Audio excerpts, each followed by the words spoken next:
What does this recent ranking from Iowans for tax relief say about Dubuque, and what do you attribute to its strong showing? Well, the Iowans for tax relief have affirmed that in Dubuque, the citizens are getting great value for their property taxes. So they showed that we have one of the lowest property tax rates in the state, and we're one of the few cities last year to actually lower our property tax rate. We were able to accomplish that by becoming more efficient, eliminated some positions, froze some positions, did some reorganization. Did not have to cut services by accomplishing that. But it's nice that you have a study by the Iowans for Tax Relief, a statewide organization that looks at the cost of government and says that Dubuque has one of the lowest property tax rates, is operating more efficiently than most cities across the state. And what do you attribute that success that Dubuque has had, aside from the efficiencies? Well, the mayor and city council over the year has had to make some visionary and strategic decisions. So they created the industrial park. So our economic development last year, actually our percentage of job growth was the highest of any city across the state, any of the large cities across the state.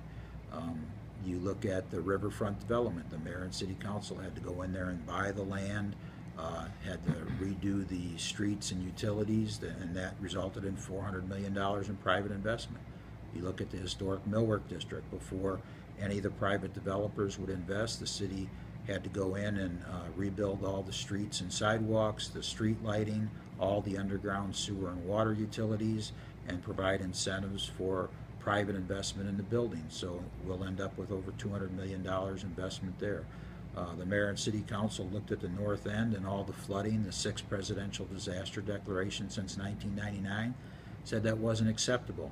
So they implemented a watershed flood mitigation project that's going to save all those homes and businesses from flooding and avoid decreases in property tax values, people leaving the neighborhoods, and instead people will be investing in those neighborhoods.